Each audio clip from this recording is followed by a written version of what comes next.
33 বছর কাটলো শুনিলেই সেই বিখ্যাত কবিতাটা কিন্তু আজকে সারাক্ষণ মনে হচ্ছে। তবে 33 বছর কাটলো, কেউ কথা রাখেনি। আমি খুব পজিটিভ মানুষ, আমি বলতে চাই কথা রাখবে। শিক্ষার্থীরা ঠিক আজকে তাদের কেন্দ্রীয় ছাত্র সংসদের প্রতিনিধিত্বকে ঠিকই বেছে নেবে। আমি একটু দেখাতে চাই, আমার পেছনে দেখেন ব্যালট পেপার সহ প্রয়োজনীয় কার্যক্রম শুরু হয়ে গেছে। এখানে রিটার্নিং কর্মকর্তা আলমগীর হোসেন, জাহাঙ্গীরনগর বিশ্ববিদ্যালয়ের আইবি এর একজন শিক্ষক, ওনার সাথে কথা বলেছি। উনি ঠিক সকাল থেকে তদারকি করে এই সুফিয়া কামাল হলে মেয়েদের একটি ভোট কেন্দ্র, এখানে সার্বিক প্রস্তুতি সম্পন্ন হয়ে গেছে। এখানে পোলিং অফিসাররা তাদের দায়িত্ব বুঝে নিয়েছেন। আমি এই কেন্দ্রে জানি 456 জন ভোটার রয়েছেন এবং 9টার পরে কিন্তু ভোটটা শুরু হয়ে যাবে। দেখেন তার প্রস্তুতি চলছে এবং সাইডে কিন্তু বুথ কক্ষগুলো সাজানো আছে এবং এখানে সার্বিক পরিস্থিতি এক ধরনের উৎসব আমেজ এবং আবেগের। শিক্ষার্থীরা কিন্তু খুব অপেক্ষাই করছেন।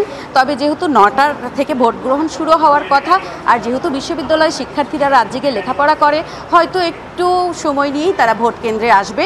তবে আমার সাথে কিন্তু একজন শিক্ষার্থী রয়েছে, সে কিন্তু সদ্য জাহাঙ্গীরনগর বিশ্ববিদ্যালয় থেকেই তার পাঠ্য শেষ করেছে, নাট্যতত্ত্বের শিক্ষার্থী। তার কাছে একটু জানতে চাই, আসলে আপনি তো সদ্য ইউনিভার্সিটি থেকে বেরিয়ে এসেছেন, কিন্তু আপনার অনুভূতিটা কি? আপনি যদিও ভোট দিতে পারছেন না, আপনার কেমন লাগছে 33 বছর পর?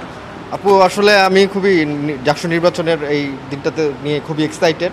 আশা রাখছি যে জাহাঙ্গীরনগর বিশ্ববিদ্যালয়ের শিক্ষার্থীরা তাদের পছন্দের প্রার্থীকে ভোট দিয়ে জয়যুক্ত করবেন এবং জাহাঙ্গীরনগর বিশ্ববিদ্যালয়ের গণতান্ত্রিক যে অচল অবস্থা আছে সেটা ভেঙে যাবে এবং শিক্ষার্থীরা শিক্ষার মানও উন্নয়ন হবে। ধন্যবাদ আপনাকে। হ্যাঁ, যেমনটা শুনছিলেন একজন আমাদের কলিগ, কিন্তু সে শিক্ষার্থী, জাহাঙ্গীরনগর বিশ্ববিদ্যালয়ে সে ভোট দিতে পারে নাই, কিন্তু সে আফসোস করছে, বলছিল সে কিন্তু যদি আর 2 বছর আগে ভোটটা হতো তাহলে কিন্তু সে নিশ্চিতভাবেই ভোটটা দিতে পারতো। 33 বছর পর কেউ কথা রাখবে, শিক্ষার্থীরা জিতবে। আমি দেখাতে চাচ্ছি এখানে ভোটের পদ্ধতিটা কি হবে, সেই জন্য একটি নমুনা ব্যালট রাখা হয়েছে।